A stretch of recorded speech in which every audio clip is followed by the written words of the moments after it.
ગોપીઓની સાથે મળીને આજે જગન્નાથપુરીમાં એવો જગ જગાવીએ, હા, એવો અલખ રગાવીએ કે આજે રામજીનો જન્મ થાય ને તો રામજીને એમ થાય કે ઘણી કથાઓમાં જન્મ થયો પણ આજે થયો ને એવો જન્મ નથી થયો.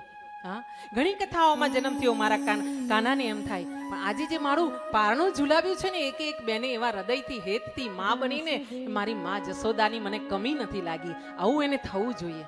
આવો એવા આશીર્વાદ સાથે આગળ વધી રહ્યા છે. કાલે આપણે કથામાં હતા કે ભગવાનને એકમાંથી અનેક થવાની ઈચ્છા થઈને સૃષ્ટિનું સર્જન કરવા માટે બ્રહ્માજીને એમણે આજ્ઞા કરી છે અને બ્રહ્માજીએ સૃષ્ટિનું સર્જન કરવાનું શરૂ કર્યું છે. આ કથા અહીંયા સુતજી શૌનકાદિ ઋષિને કહી રહ્યા છે અને સાથે સુખદેવજી પરીક્ષિત મહારાજને આ કથા કહી રહ્યા છે. પરીક્ષિત મહારાજને શ્રાપ મળ્યો છે કે 7 દિવસના અંતરે તમને તક્ષક નાગ કરડશે ને તમારું મૃત્યુ થશે. હા, જ્યાં વિધિએ લેખ લખી દીધા છે ને એના પર તક્ષક નાગને કરડવાના લેખ ઉપર મેખ મારવા માટે અહીંયા પરીક્ષિત રાજા ગંગાજીના કિનારે દર્ભના આસન પર બિરાજમાન થયા છે.